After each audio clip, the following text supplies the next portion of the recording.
This is the bonus ZK Study Club. We weren't able to finish off Daira's presentation last week, and so we decided to do this. The original presentation is called Halo Optimization and Constructing Graphs of Elliptic Curves. And Daira, where are we? Maybe you can give a little bit of a recap and help us get oriented. So we basically did the constructing graphs of elliptic curves bit, and we still have the Halo optimizations bit to do. I should have switched around the title, really. Okay, do you want me to start? Absolutely.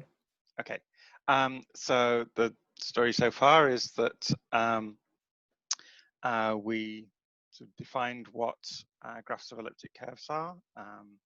Basically, you have a bunch of primes that give the fields of definition of your curves, and you define the elliptic curves as edges between those primes. We explained why it can be difficult to construct cycles of curves, and there's a category of curves called complex multiplication curves that solve this problem. So we defined that, and we talked a little bit about lattices of endomorphism rings, but all we're going to take from that part really is the idea of an endomorphism, which is, it gives you a shortcut to scalar multiplication on the curve. And then we talked a little bit about constructing graphs that include pairing friendly curves, and did some live coding for that. Okay, and I think that's a summary of what we did last time. So now we're going to jump straight into accumulation schemes. It's a recent paper on this that came out after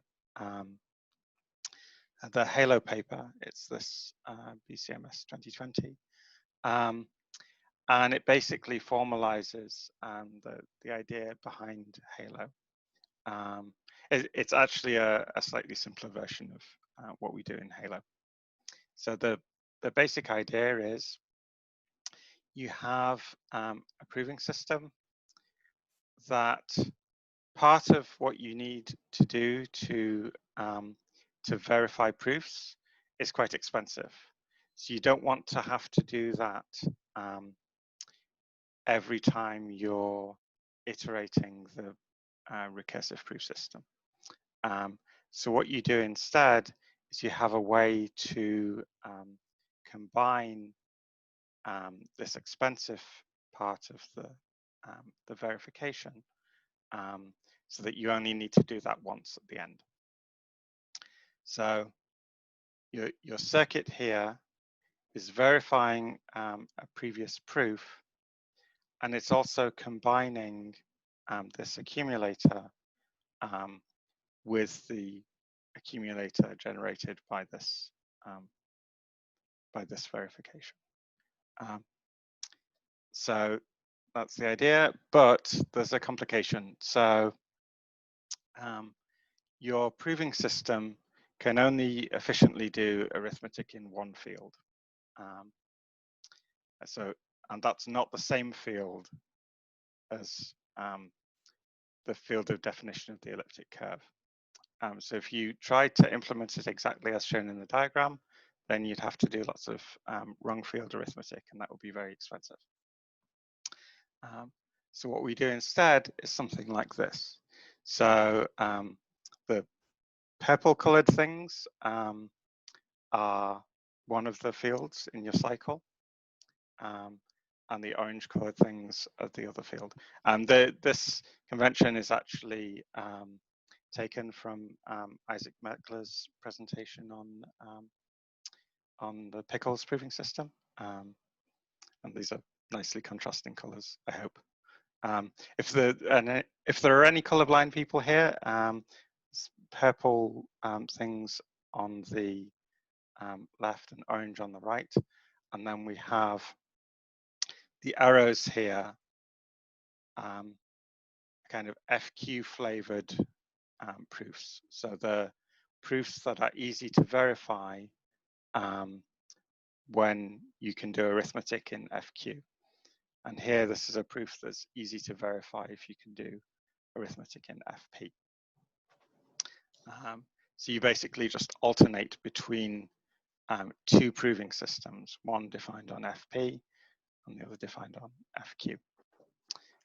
So I just want to sort of complain that what frustrated me about, well, maybe to a degree Halo, but also this BCMS paper that I like very much, is that they didn't do this sort of extra step of exactly like this diagram, because really this is this is yeah, precisely why I'm doing it now. Yeah, they're saying you're formalizing Halo, but to really do that, you need to do this, moving between two accumulation schemes, sort of. Mm-hmm.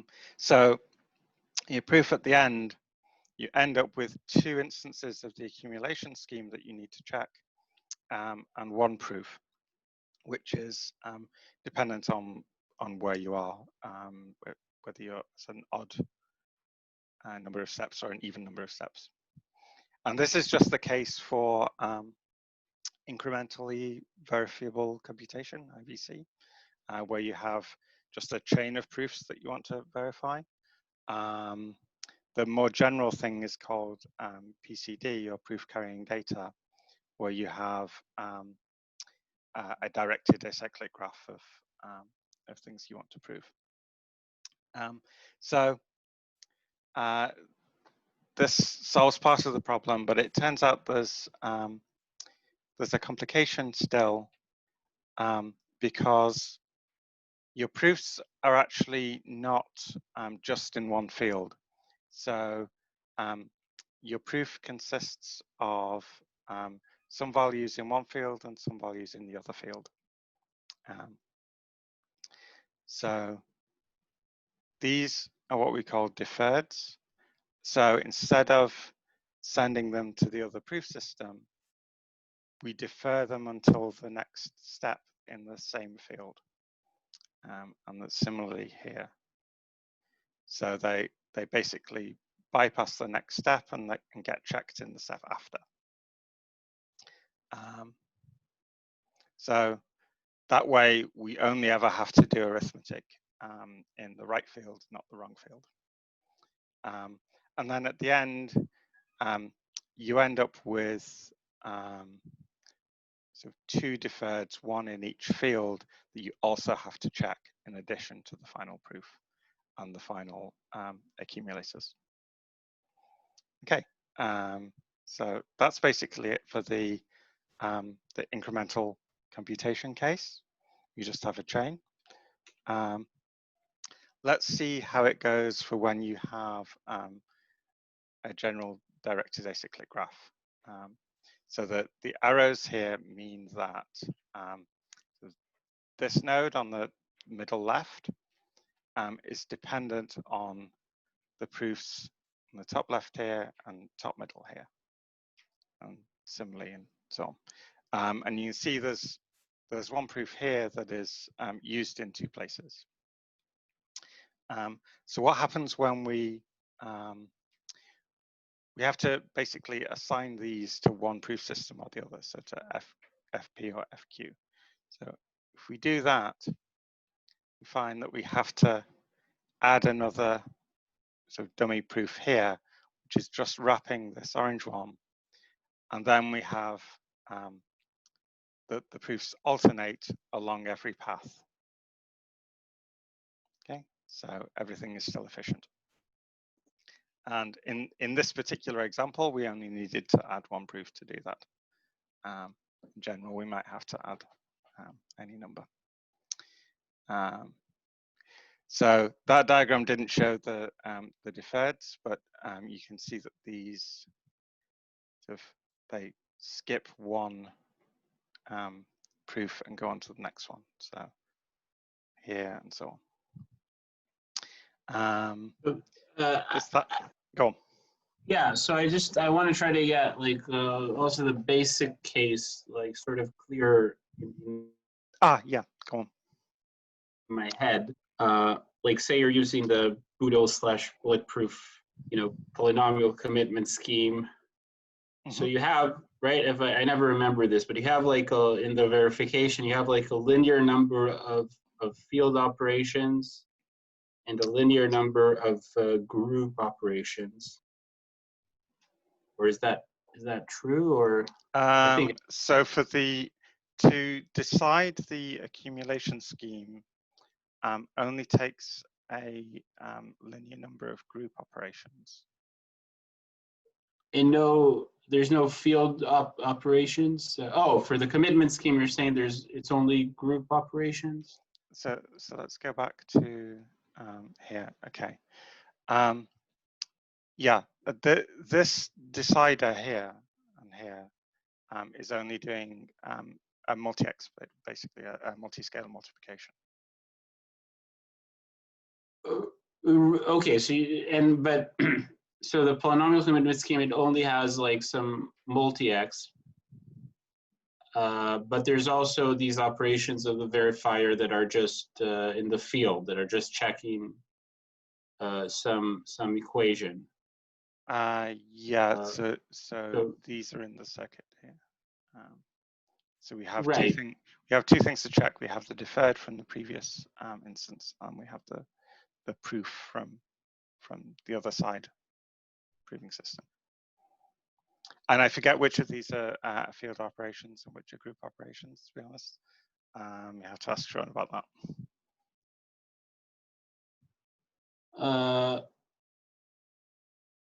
Okay. You have some field operations and some group operations, but the field operations are directly in FP, and the group operations are in the elliptic curve over FP. So both of them are efficient. Yeah, I'm trying to just remember if the field operations you also have to accumulate, or is it just always a small number? So this includes, there's a verification operation that you need to do on the accumulator. So the inputs to the operation are the two things that you want to accumulate, and then you have to verify it. And the output is the accumulator going into the next proof. Daira, are you going to show us at some point more explicitly what exactly are each of these arrows here, like the deferred and the accumulate? I'm not, because I think that was in Sean's presentation. So if you go back to the YouTube video for that, can't remember how much detail he went into, but if I were to explain that, I'd basically just be pointing you to figure 1 of the Halo paper. Okay, thanks. Okay. Right. So, okay. This is where we were up to, just adding in the deferreds to the graph. So this is one way of doing it. You just add dummy proofs only where you need to. The other way of doing it would be this. So you add a wrapper proof after each node. So that's more regular, which might be useful for some protocols. If, say, you didn't know the structure of the directed acyclic graph in advance, it might be easier to do this. So this looks kind of complicated when you add in the deferreds, but it's not that bad really. You just, so each proof has, it has the proof itself, it has a list of deferreds in each field.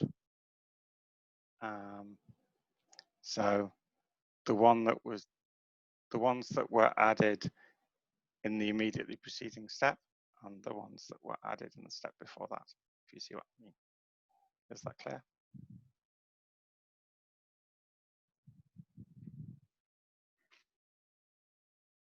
So here, for example, if you just take a slice through through any of these arrows, then you would have, at this proof, you would have 2 orange deferreds, 1 purple deferred, and you would have this proof, and then you would have the accumulators. Okay, that's a good place to, does anyone have any questions? Because I can't see the chat.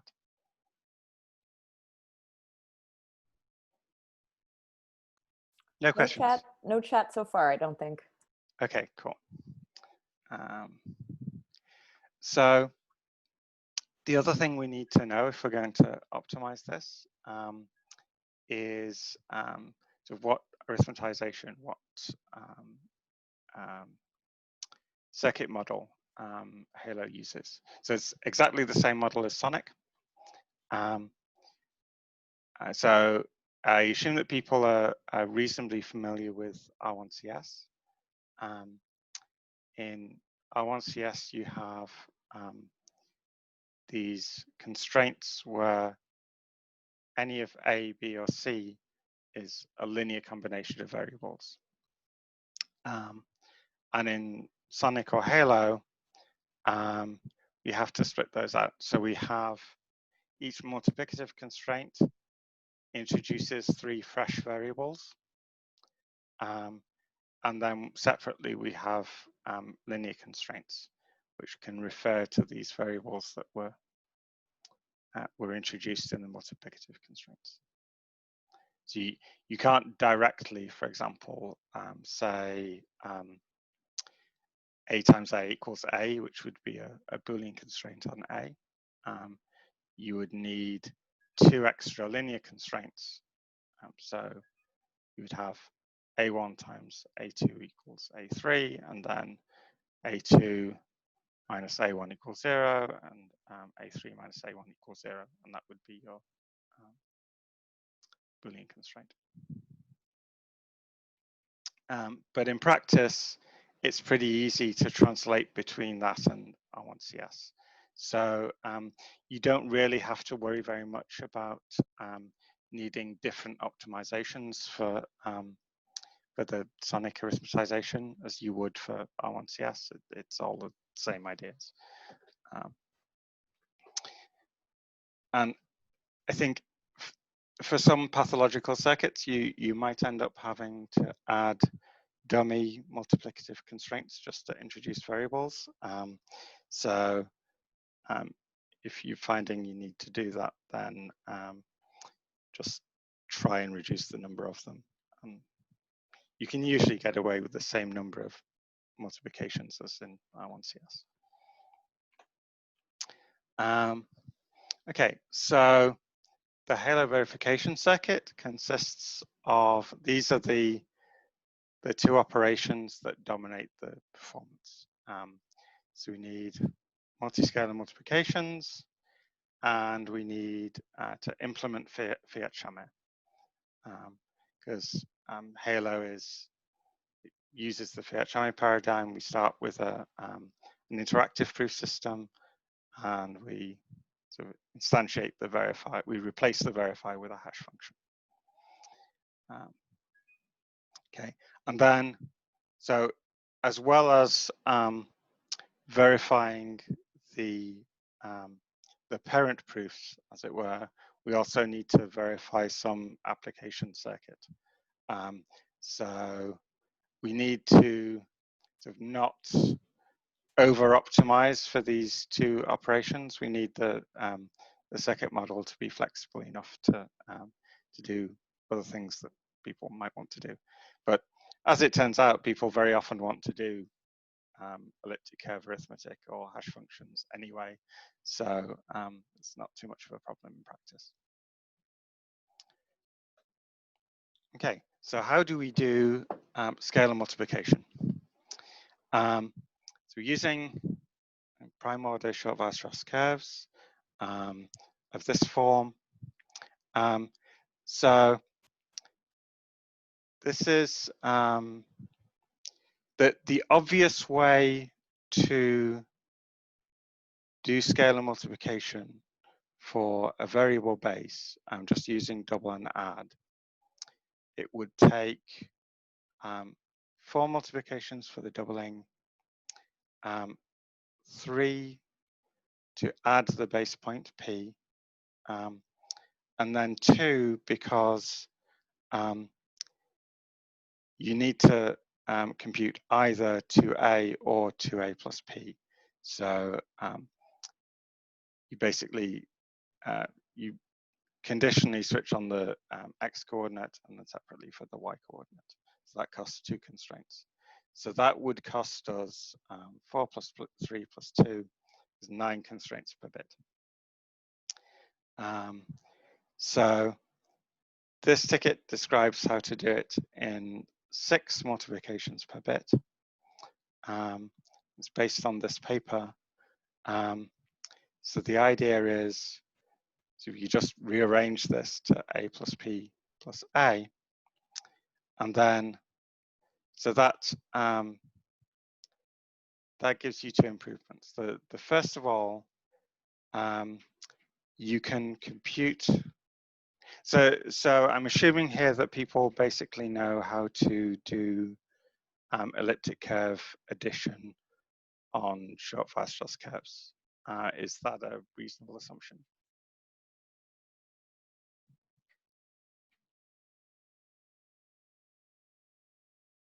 I can go through it if people are not familiar with that. Okay, I'm going to assume that people are familiar with it. Basically, I'm good. Yeah, you compute the chord between the 2 points, and then it's obvious from that. So you can save needing the chord between these points P and A because you can compute it from, sorry, between the points A plus P and A, because you can compute that from the chord that you had for A plus P. So that saves you 1 multiplication. And then here, you can save another multiplication because instead of doing a conditional here, you just add plus P or minus P. And you can compute this plus or minus P in 1 constraint because you only have to conditionally negate the y coordinate. And then, so it turns out that you can adjust the scalar so that adding plus or minus p, you can use that to construct an algorithm that that works like double and add. So you end up with 6 constraints per bit here. So this costs, the conditional negation costs 1, this costs 3, and then 2 for this addition because you didn't need to compute the lambda separately. Okay. So we can do even better than that. We can do it in 3.5 multiplications per bit instead of 6. Hang on, my phone is beeping at me. I just need to check that there's nothing important. No, nothing important. So what we're going to do is process 2 bits at a time. And processing 2 bits is going to take 7 multiplications. So we end up with an average of 3.5. So the idea is to use these endomorphisms on the curve. So this phi function is the endomorphism. And this is easy to compute because it turns out you just need to multiply the x coordinate by a constant. So it's very easy. So you can compute one of these 4 values, one of these 4 points dependent on p in just 2 constraints. So all you do is take 2 random bits and use those to decide which of these 4 points you're going to add. So that's what we're doing here when computing SI. And then use the same trick as in the previous slide to add one of these 4 points. And so you end up multiplying by a scalar that is dependent in some way on all of your random bits. So it turns out that we don't need to pick the scalar that we're going to multiply by directly from the output of the hash. We can just pick the random bits and then multiply by a scalar that's dependent on those random bits. And as long as that doesn't lose any entropy, then we're fine. So we need 128 bits of entropy in the scalar that we're multiplying by. So you're looking, I mean, in a Pedersen hash context, I can understand that you just want to not lose entropy, but like in a snark verification context, I mean, aren't you given a scalar A and you need to multiply exactly by A? It turns out no. So if you look at the proof in the appendix of the paper, nothing actually depends on choosing a specific scalar. So it doesn't need to be full length. It just needs to be sufficiently unpredictable. So that's why we only need 128 bits of entropy. And that gives you roughly 128-bit security level.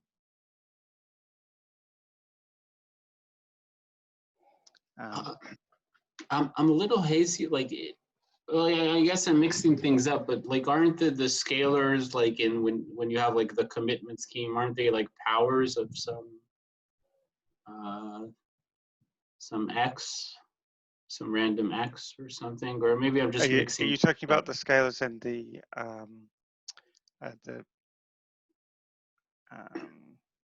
yeah, I guess I'm talking about. So I'm assuming, right? This is for for doing Halo. So the main thing you need to do is this scalar multiplication for to prove that the opening of the polynomial is correct. Yes. So yeah, I sort of hazily so I thought there the scalar is not completely to your choice, but. So you're picking these random bits according to Fiat-Shamir.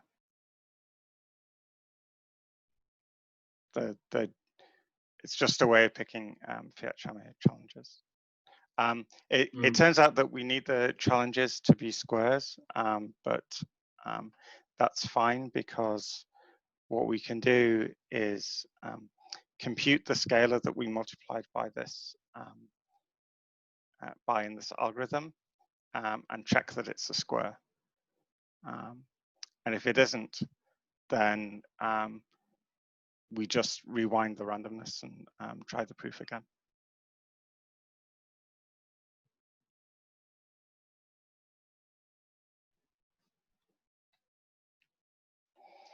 Okay. So what do we need in order for this to be correct? We need to prove that this, the mapping from the random bits to the effective scalar doesn't lose any entropy. So an easy way to prove that is to show that it's one-to-one, and then it loses no entropy at all. So the first part, we split that into 2 parts. We show that the map from the random bits to these A and B values is one-to-one, and then the map from that to the effective scalar is one-to-one. So for first part of that. It's proven in the paper, but it turns out that you can so you can simplify the problem by just looking at the first element of these sequences that vary. So what you're to prove that this is injective, you have these. You split your random bits into the ones that are affecting A and the ones that are affecting B, and then so the function is injective when it gives different outputs for different inputs. So consider the first element of CD that differs, and then you can show that these sums differ modulo 4. And using that argument, you can show that it's sufficient to consider these two cases. So k equals 1 when the sequences are of length 1, so you only have 2 bits, and k equals 2, so when you only have 4 bits. Okay. Daira? Go on. Sorry, I'm just getting a little lost here. What is the problem that you're guarding against? The problem is that you could have collisions in this function. So if you had collisions, then you would have less entropy in the scalar than in the original input bits. So you'd have to increase the number of bits in order to keep it equally secure. Oh, this is for Fiat-Shamir, in order for Fiat-Shamir to be secure. Yeah, exactly. Okay. Okay, thank you. Okay, thanks for that question. Okay, so basically, this function from the two cases that we need to check are here, and basically these lattices, if you remember in the first part, we said that the generalized scalars that we're multiplying by can be considered as elements of a lattice. So this direction, say from the origin along these red dots, corresponds to applying the endomorphism, and then this from the origin to the right corresponds to just ordinary multiplication. So the fact that all of these colored dots are distinct is just saying that that this property here holds.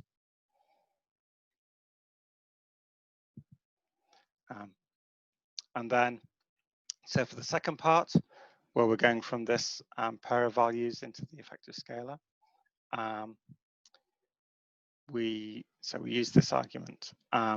We know that each of A and B is in this fixed range. And so let's just consider this zeta A term. What we're trying to do is proving that the minimum distance between any two distinct values of zeta A for A in this range. So the minimum distance is greater than another copy of the range. So that means that when you add zeta A and B, the range for B will fit between the gaps in the possible values of zeta A. Does that make sense?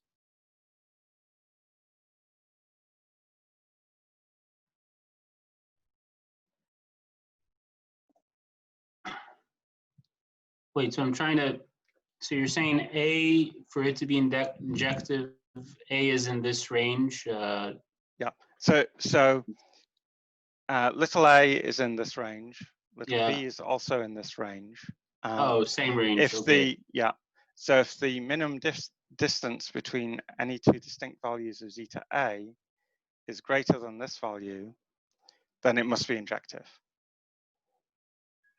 Because we can basically, what we'll have is, say that this is one possible value of zeta A, then we'll just have a,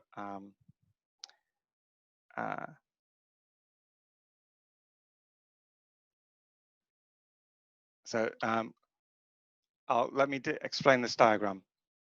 This red line here is 0, and then we have positive values to the right, and negative values mod q to the left. Our q is something like 2 to the 250 something. So if I show this video, basically what it's doing is plotting all of the possible values of zeta A, because it turns out that the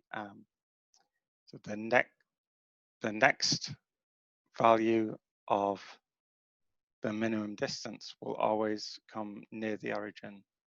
So if we just show the, okay, so these green lines here are the search space for the next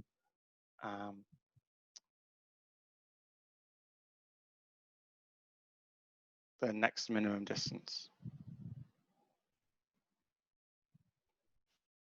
So we're zooming in on the next element of the search space. So you can see that these values here are zooming in.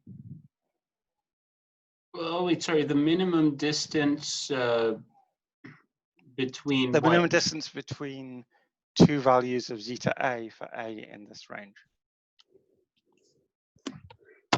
Ah, okay. Oh, and you're saying if those are larger than like, Yeah. So like if you assume it's for contradiction. if it's larger Yeah. than another copy of the range, then we're fine because it must be 1 to 1. Well, maybe twice the range, no, or No, because so right, just one copy of the range. So it turns out that we computed this, and it turned out to be 2 to the 185 or so, just less than 2 to the 185. So this is obviously much greater than 2 to the 65 plus 2 to the 64. So we're fine. But why is it? So I'm just trying to do the proof in my head. So assume for contradiction that there's a collision. So right. So zeta A plus B equals zeta A prime plus B prime. Yep. Or some A prime B prime, and then you move everything to one side, or you move the zetas say to one side, so you get zeta A minus A prime equals B prime minus B. Wait. So you have it seems like what you need. So you want that it can't be that zeta like A minus A prime equals B minus B prime. So what you have on the right hand side is not just an element of the set. It's like a difference. So the difference can be maybe twice as large as. No, because. Or maybe let me just ask you why is it enough? This is a single-sided range. So so say for example that our two values of zeta A were this one and this one. Okay. Okay. So the two red lines here, and then the possible values of zeta A plus B then are it's a band which starts at each of these red lines and stretches to the right by 2 to the 65 plus 2 to the 64. So provided that this distance is greater than that, then the bands won't coincide.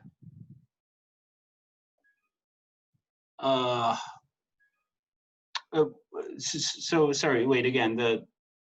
Sorry. Could you repeat that? I'm not sure I got it. Okay. So imagine that each of these lines we draw. Each of these lines is like an element zeta A, or yeah. Each of these lines is a zeta A. okay. And then we can add to that any value B in this range. Right. So provided the distance between the lines is greater than the size of the range, then it's 1-to-1. No, I think that shows that like zeta A plus B can't equal zeta A prime, but it doesn't show, I think, zeta A plus B can't equal zeta A prime plus B prime. I may be getting this wrong, but I think maybe you need to like, it needs to be larger than twice the range. Maybe another way to say it is that like you put a little ball around each of these lines of radius 2 to the 65 plus 2 to the 64, and those balls don't intersect. So any B you add to any one of those lines is. I'm saying this line, the ball, they need to be, the distance needs to be twice, because right, you've got your zeta A and zeta A prime. Yeah, you want to see that they don't touch. But the thing is, right, the zeta A can have a B that helps him like go, but also the zeta A prime can maybe have a B prime that helps him go in the other direction. No, because this range here is from 0. This is not a symmetric range. It's okay. Between 0 and. All right. Sorry. I think that's why. That's what I. Yeah. If it was a symmetric range, then you would be right. I guess the question, if there, okay, and I guess you're saying also there's no wraparound, right? Because the zeta is about 2 to the 128. Right. So I think also there's no wraparound ever in this zeta. Well, that's what we computed here. We computed the minimum distance taking into account wraparound. No, I think right. There's no right, because the zeta is like about. Well, I guess it depends on the curve, but I think right the zeta is about 2 to the 128. No, at least in the. No. That's what makes this problem difficult. The zeta is, so you can construct curves in which zeta is around 2 to the 128, but the Tweedle curves I haven't done that, so because I didn't know how to at the time. So yeah, zeta will be 2 to the, it'll be greater than 2 to the 250. So that's what makes this problem complicated. Oh, okay. You're saying in Tweedle curves, the zeta is almost. If zeta was less than 2 to the 128, then it would be trivial. But so maybe it's better to work with zeta, because right, you have zeta and zeta squared. No, I mean like if. So we don't also work with zeta actually. So we don't use the endomorphism squared. We just use it once, because if you look at the algorithm here, we're only applying zeta to the base point. We're not applying it to the accumulator at any point. Oh yeah, I'm saying, I think, right, and not to use both of them, but right, you could you maybe use zeta squared instead of zeta? Like, suppose zeta squared is like, that happens to be nicer in the sense that it's closer to 2 to the 128. Oh yeah, yes, you can. Only. Yeah, you absolutely can. And in fact, so remember when we were constructing last week the inverted lollipops? It turns out that when you're constructing those, you can arrange for the zeta values to be sort of half length. So if you wanted to do it that way, you could. But it's not the way we did it in the paper. There's also potentially the option to use 6 values here instead of 4. So that would be -p, p, Yeah. minus 5p, 5p minus phi squared of p, phi squared of Yeah. p. So yes, that could work, but it makes this computation of the minimum distance even more complicated. So I didn't do that. And it only actually saves you sort of a fraction of a multiplication per bit. So I'm not sure that it's really worth the complexity. Okay, so that's the scalar multiplication optimization. There's actually another one that we didn't use in the prototype implementation and didn't include in the paper, which is that so when you're doing a multi-scalar multiplication, you can share the doublings. So what you would do in that case is you can get it down to 2.5 multiplications per bit. So for this, you have to assume that you don't hit any exceptional cases in the addition. But what you would do is add together all of the sort of base points that you want to add at each step. So suppose that you have base points P and Q.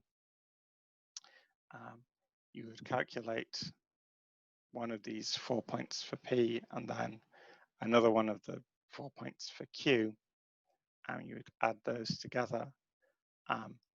And then you would do that for whatever the width of your multiscalar multiplication is. And then only at the end you would do this, you would do the doubling effectively.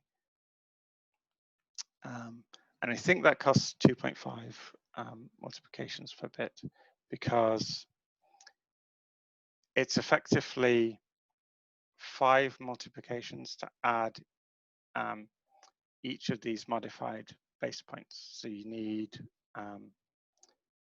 1 for the conditional negation, 1 for the conditional endomorphism, and then 3 to add the point. So that's 5 per base, but then you have to divide it by 2 because you're processing 2 bits at the same time. So it comes out to 2.5 for a large number of bases.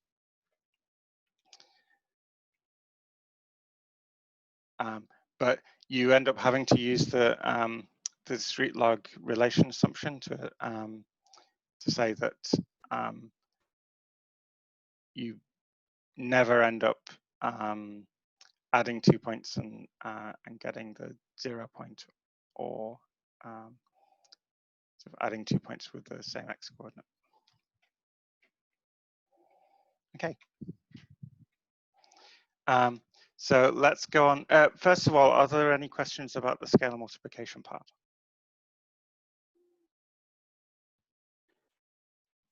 So sorry to repeat myself a little, but just to understand, so this is scalar multiplication like only in the Fiat-Shamir context, like it's not in the Yeah, context. you can't really use this for general. Well, you can use some of the optimizations that I described for general multiplication, but this particular one you can only use if you're multiplying by a random scalar.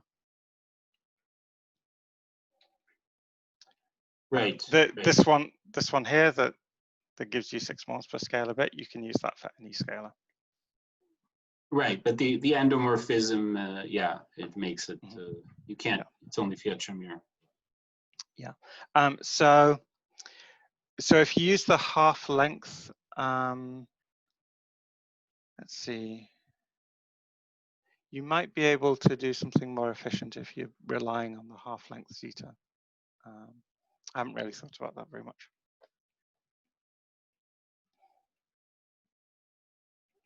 Okay. And then let's go on to Fiat Shamir. So you have this protocol between, this interactive protocol between a prover and a verifier. They both know the instance. So verifier sends a random challenge, C1, and prover sends part of the proof. Verifier sends another challenge, and so on. And then at the end, the verifier can decide whether the proof is valid or not. So we want to make this into a non-interactive protocol. There's a perfectly standard transformation here. But in this case, what we're going to do is use a duplex sponge for the hash function. So that's a particular hash construction that depends on a permutation. So we choose a permutation that is efficient on our field, and we split the state of the hash function into two parts. So the idea is that this part on the right here will be hidden from an attacker. So if this is one field element, the field element is going to be about 256 bits at least. So we end up with 128-bit security, because there are square root attacks on this. So notice here that we will only need to do one, to compute one permutation per challenge. So if we did this differently, if we explicitly hashed all of the previous transcripts, so the things that have been sent in the interactive protocol are called the transcript. So we could hash all of the previous transcript, and then sort of use another iteration to get the challenge. But in a duplex sponge, we combine those into one permutation. Is that clear?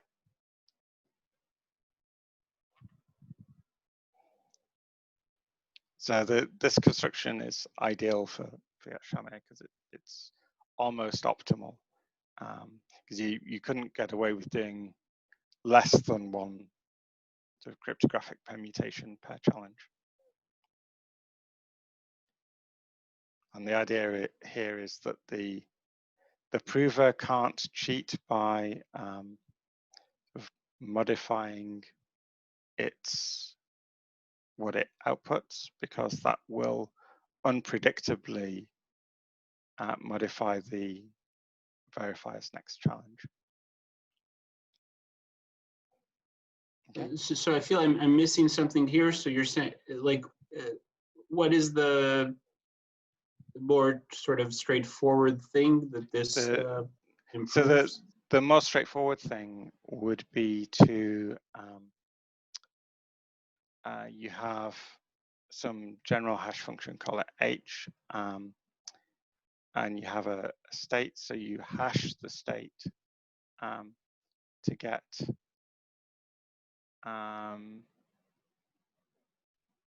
the next state, but then you have to produce an output from the challenge. So you would have hash of state comma input,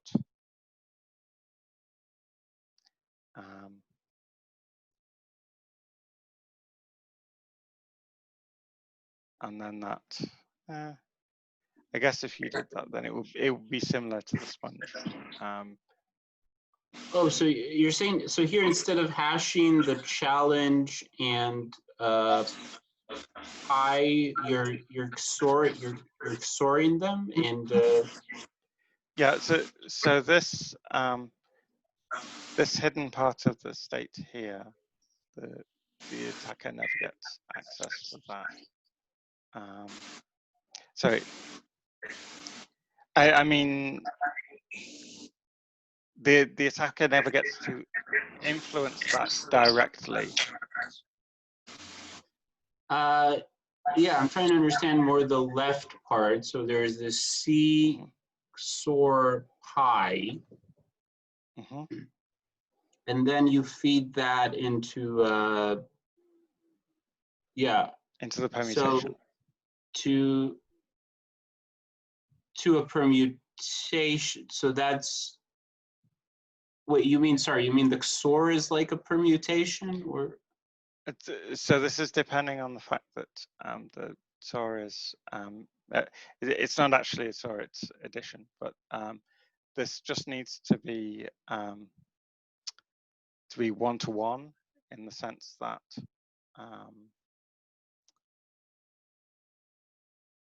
any possible pi 1 gives you a different input to the permutation.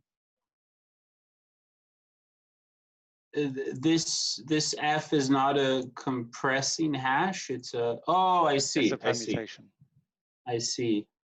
But you're saying, but it's okay that, so right, different pairs like C pi will, I'm just thinking of this plus as a bitwise XOR. So different pairs. Yeah, it was originally, so for duplex sponges, it was originally defined as a XOR in the paper, but it just needs to be a group operation, basically.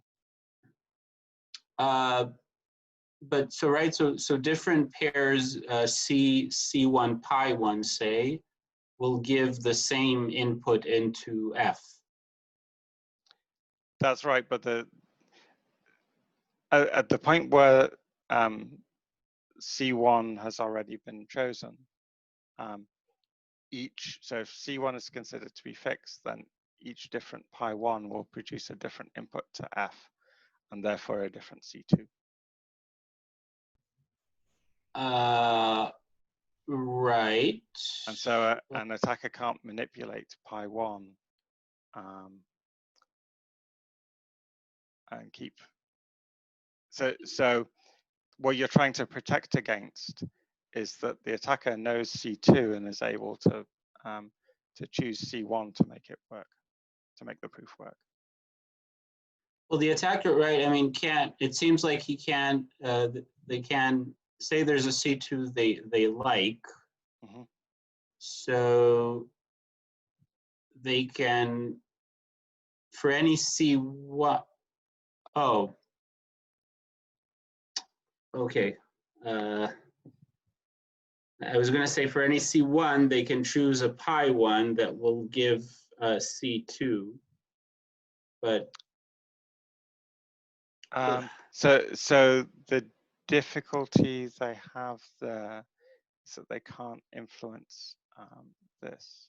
So this behaves basically like a random permutation, and therefore, so given C1, yes, they can pick a C2 and then run the permutation backwards.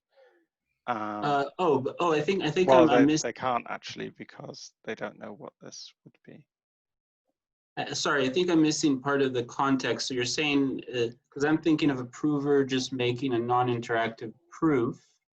So the prover puts everything into the hash, but you're saying somehow this is a setting where the prover doesn't have control on this right part, like he doesn't know the right part of well, he does know it, but it's a difficult problem if you're only given C2 and this value here, then you can't from that compute what pi 1 would be. You can if you know the output of this, so this arrow here, then you could run F backwards and compute pi 1. If you're only given this input and this, then you can't do that. Okay. Anyway, there's a proof in the duplex sponge paper that basically says that this is a secure hash. Oh, I see. Is this like? I was confused if this is a new thing or a. No, it's not a new thing. It's just. Oh, okay. I just don't know it. Okay. We're observing that it is exactly the abstraction that you need for fiat Shamir. Okay. Sorry if that was confusing. So we can apply some optimizations here. So if we were actually using XOR for this operation, then we would have to decompose the inputs into bits, and that's expensive in the circuit. But we actually only need it to be a group operation, so we can use addition modulo the field size, and that works fine. And all of the proofs for the duplex sponge still go through. The other thing we can do is we can compress the inputs. So it's sufficient to have a compression function that works in almost all cases. So let's say that we're trying to input 2 curve points, which in fact is exactly the case that we need in Halo. So the obvious way to do it is using uncompressed points. So that would be 4 field elements. Or we could use compressed points, but then the compression requires decomposing our coordinates into bits. So that's expensive.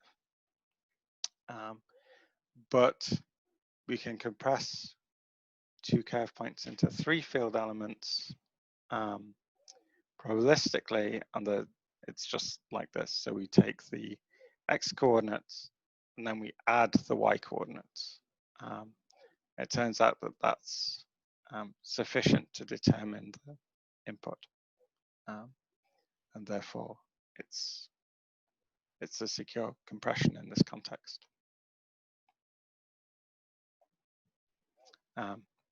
So we do have to check that these inequalities hold, but we can check these very efficiently in the circuit. And then if they don't hold, then we could try again with different randomness, but the probability of that is negligible anyway. We don't actually use this in the prototype implementation, but it's described in the accompanying notes, which I posted to the Telegram channel. Okay, so the other thing that we can do is, so the size of this element of the sponge state is called the rate. So that's the size of inputs that we can take in for one computation of f. And it's also the size of output that we can produce for one computation of f.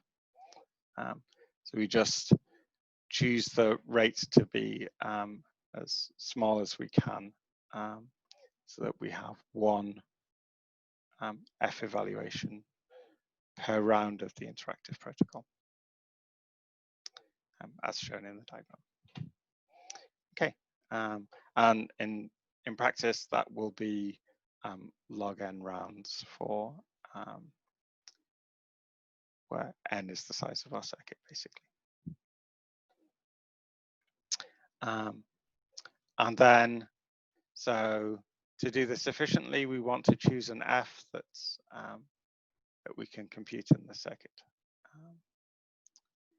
And we use Rescue, which is one of the recently developed circuit efficient hashes. So we also considered Poseidon, but there's a paper that it doesn't break Poseidon, but it suggests that its security margin is a little bit less than the designers hoped for. So I think if you compute, if you adjust the number of rounds for Poseidon so that it looks equally secure to rescue, it turns out that rescue is a little bit more efficient. And it's also more efficient to compute rescue outside a circuit because it,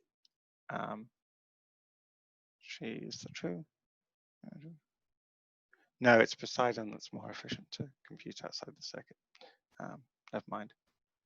But you're mainly interested in the in-circuit cost rather than the out-of-circuit cost. So rescue has a parameter which is the this S-box function. So we need to choose that. We choose the curves so that that will be a permutation. We can't choose the minimum value of this this exponent, which would be 3, because that conflicts with using the endomorphism, and it gives us more advantage to use the endomorphism than to choose exponent 3 here. Okay, so that's basically it. Any questions about sort of that part of it, the algebraic hashes?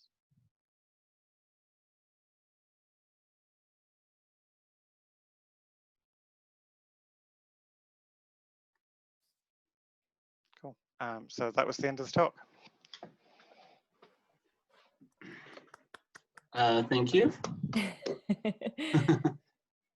Thanks, Daira. You're welcome. Ariel, were you about to ask something? Yeah.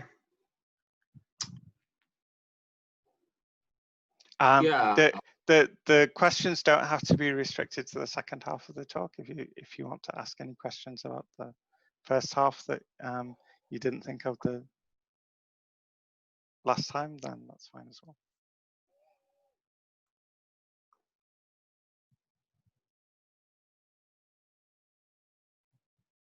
At the risk of, go ahead, Ariel. No, you go ahead. Okay. At the risk of belaboring this Fiat-Shamir question, I think you mentioned that you save like roughly a factor of 2 on the hashes there. But I'm a little confused by that because like in just plain vanilla Fiat-Shamir, you're only doing 1 hash per approver message. So where is the savings come from? So it's the fact that you would have to so if you the inefficiency comes from the hash mode.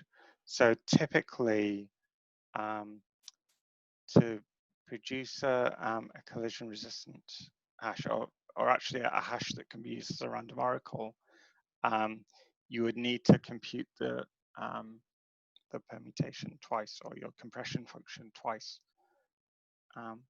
for each instance of the hash. So that's where the factor of 2 comes from. Okay, thanks. Maybe yet another follow-up question. Why is it important that F be a permutation? For that, you will need to look at the duplex sponge paper. Okay. Yeah. Maybe we should plop that into the show notes or something. Yeah, I'm sure someone that can look it up and just put it in the chat now. Okay, I'm done. Thanks. Okay, cool. So I had to miss the end of last time. So right now, what the thing you're constructing is you have some curve and like 2 curves below it or something, or like what is the current like instantiation you're focusing on? Like, is it half pairing? Is it like what's yeah.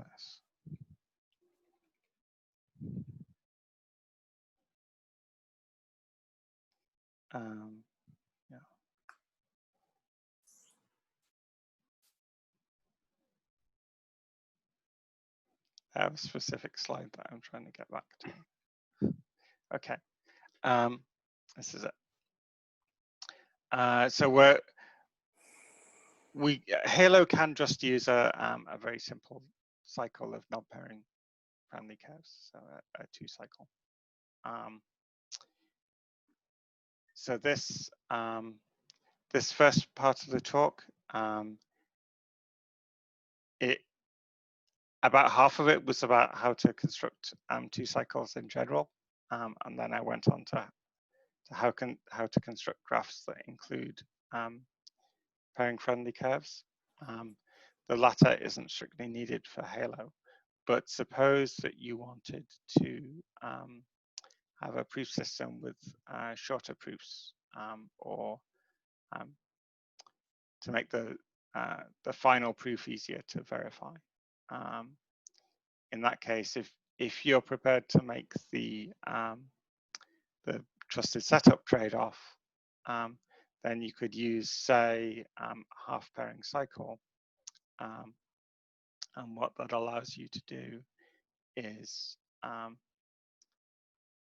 you take the Halo proof, and then you verify it in, say, a Grot16 circuit or a Planck circuit,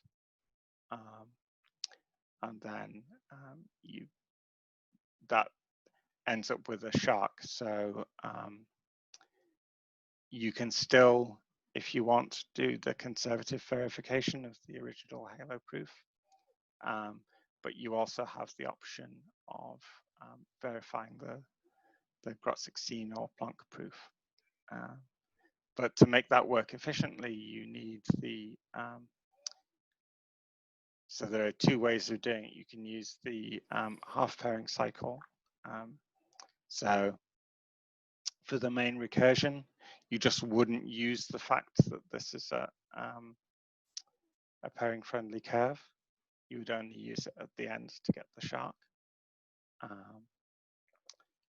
Or you could use this inverted lollipop thing, and then use this pairing friendly curve to get the final proof. But if you want a shark, then you can't use the pairing dependent proof system in the recursion itself, because that depends on a trusted setup, which is what you want to avoid for a shark. You want to be able to take proofs, say that the pairing friendly proof system was broken. You want to be able to take your proofs and then regenerate the pairing friendly part of it to accelerate the verification again. And do you have a favorite or one that you're focusing on in terms of the shark versus the inverted lollipop? For most of what we're doing, it doesn't matter. Most of the research we're doing is how to optimize the verification circuit and how to optimize the discrete log proof system. And that doesn't depend on which of these 3 cycle constructions you use. Right. Cool. So the trade-off basically is in curve size. So if you use this non-pairing friendly cycle, then you can use 256-bit curves for each of P and Q. If you use the half pairing cycle, then they have to be around 384 bits or 400 bits, depending on who you ask. I mean, some people say 460 bits. So obviously, well, that's I personally, I think the number field sieve, maybe some people still say 256. I think the community has settled on the idea that 256 bits with embedding degree 12 probably isn't conservative enough for the long term. But yeah, it's kind of a matter of opinion. And then, so for this inverted lollipop, this R and Q can be 256 bits again. And then P, depending on what curve family this pairing-friendly curve is in, P can be, say, 384 bits if you use BLS 12, or it can be 320, 340 bits if you use KSS 18.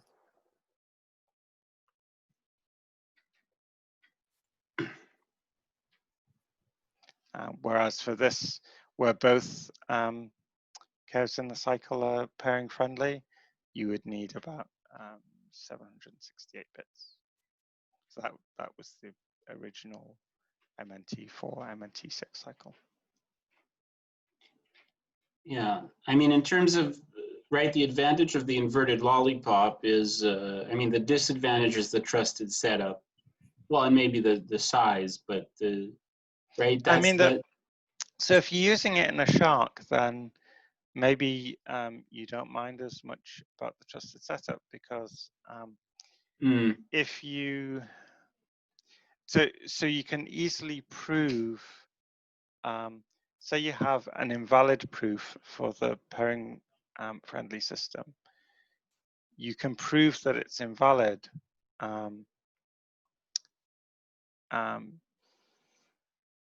So let's say you were using this in a blockchain application. On the chain, you would have the discrete log-based proof, and also a shortcut to verify the pairing-based proof. So if you ever get a case where the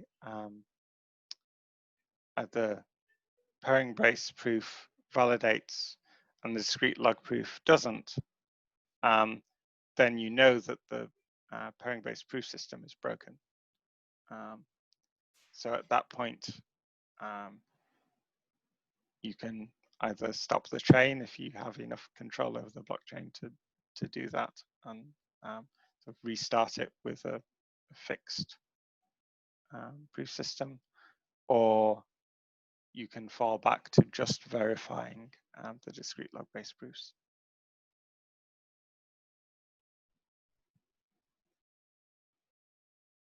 And you can potentially do the latter automatically, although there might be denial of service issues with doing that if you are relying on the fact that the pairing-based proofs are simpler to, less expensive to verify.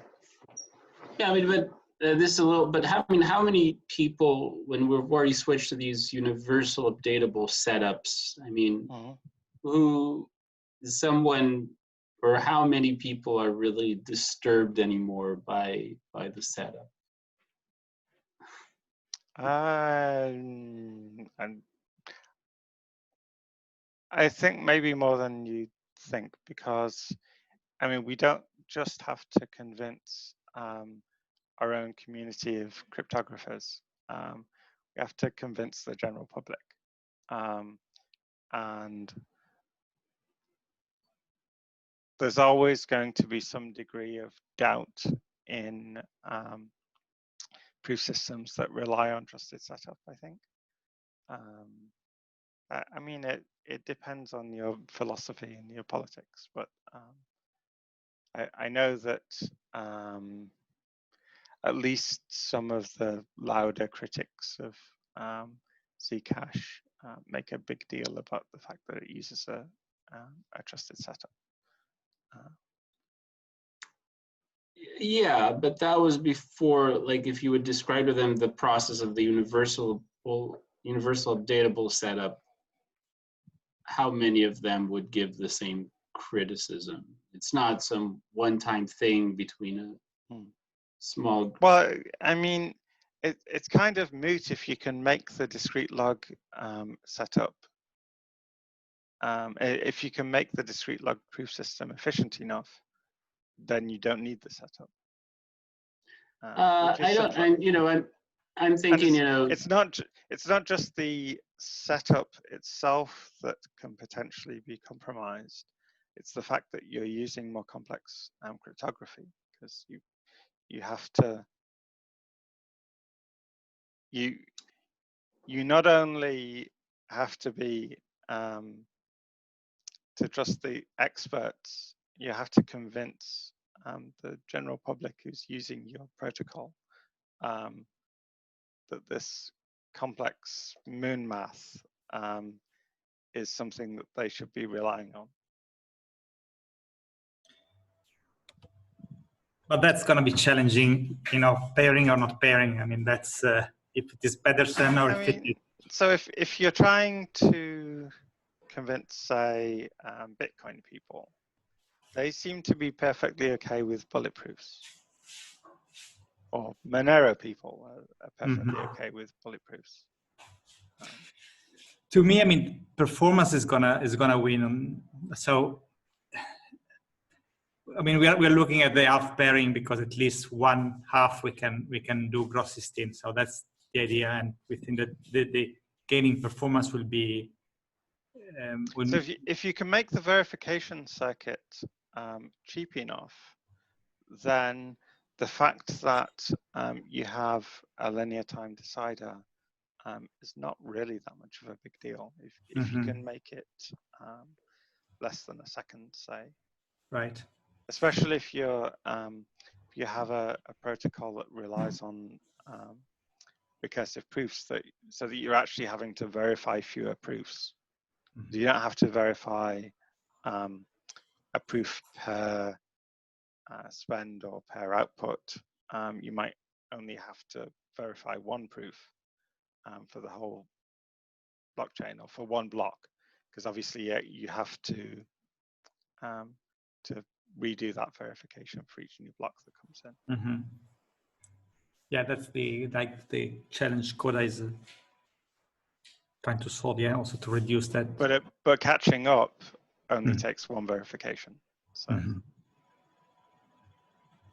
Cool. I mean, my perspective on it is eventually the person who you need to convince is the engineer, non-crypto expert 10 years from now who needs to implement a system. Okay, and so they would prefer us, not. They would prefer not to have to implement pairings, right? Because not implementing something is always they're better. not gonna, they're gonna have they have a library of hashes. They're gonna have a library of these systems, and sorry, carry on. And they're going to be, like us, they're going to be, optimization fanatics. So even if you get the DL systems to, 4x factor from the pairing systems, then they're going to be, from their perspective, they're not going to think trusted setup, philosophical issues. They're saying, okay, if you just download this file, which is the universal updatable setup, practically speaking, it'll just be like, if you just download this file, you get this 4x speed up. That's what's going to be in their head.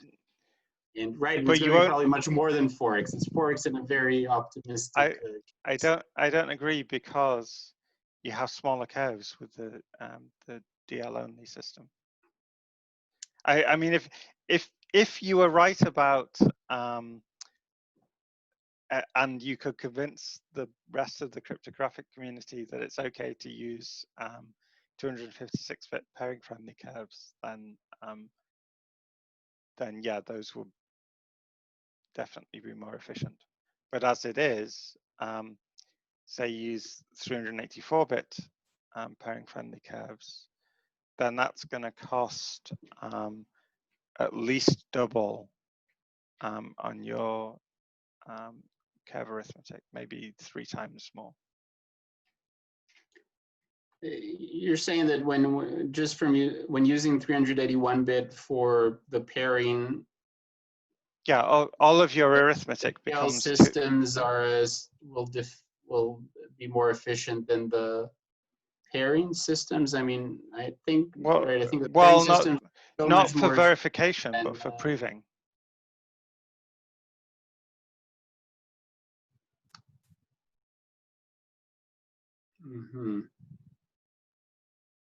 because all of the field arithmetic will be between 2 and 3 times more expensive. But you have this chain, right? You have this chain of log n hashes, right? For example, things like that, right? Sorry, I didn't understand that part. This almost sounds like the beginning of a debate type study club. We might want to invite some other voices to this. Discrete log versus pairings. Yeah, I mean, do you want to have that? Because I feel like this conversation, there's like large camps that actually represent those two sides. So I wonder if we should have everybody join it. Would it be fun? Could we do it? Do we have people who have strong opinions on this? I don't know if in this. Apart from me and Ariel. I think in the larger study club, there definitely are. But I don't know if in this group. To be fair, I do see Ariel's argument here. Yeah, you can certainly make the argument that universal setup is fine. I think it will be difficult to convince the general public that you're not relying on moon math if you do that. I think eventually the general public won't. Like if it's almost trusted enough, people won't care. They won't pay. Well, I mean, objectively, you are relying on moon math, right? It's a tiny proportion of people that can actually understand these things. And understanding the pairing-based systems is maybe a bit more complicated than understanding the discrete log systems. I don't know. Maybe there's not that much difference. But I mean, how much do we understand about, right? We use things without understanding them, like in society. We hope that there are experts in those things that understand them. And I think you're not quite right there, because take a complicated thing like a car. I mean, maybe this is not quite so true now in the days of electronic engine management systems, but at least I don't know, 20 years ago, it was perfectly possible to learn car maintenance, and many people did and were able to maintain their cars and understand in some depth how they worked. But now they don't. Well, no, they don't, but I don't think that anyone actually thinks that's a good thing. Well, I don't know. A lot of people, I don't think, they just sort of don't care, right? Like the cars in a way are better. Are they? I mean, I know that there's car lovers out there who would disagree here, but like you need more expertise to actually fix them. You need different kinds of tooling. You need like all these things, but at the same time, it is more of a black box, but people still consume them and like them, and they last long. And I don't know. I don't know. I think we should have this. I think for this study club, we should probably wrap up. But I think we should continue this conversation in other forums and other places, because I would be curious to hear. I think it's a fascinating philosophical argument about to what extent we should be relying on complexity in the things that we use. And my sort of position is that we're probably using things that are too fragile. I mean, not just in cryptography, but in general, but especially in cryptography, actually. Well, from nutty.com here in the chat, some people about the cars, some people don't care. Others now tune their cars via software. So good conclusion there. Daira, thank you. Can I say a big thank you for doing the bonus? Thanks for coming back. I think this is going to be an amazing 3-parter, actually, in the end, like 3-part resource that I hope is helpful to people. I hope so too. And so I guess we'll speak to you all in the study club. And till next time. Okay. See you. Cool. Thank you.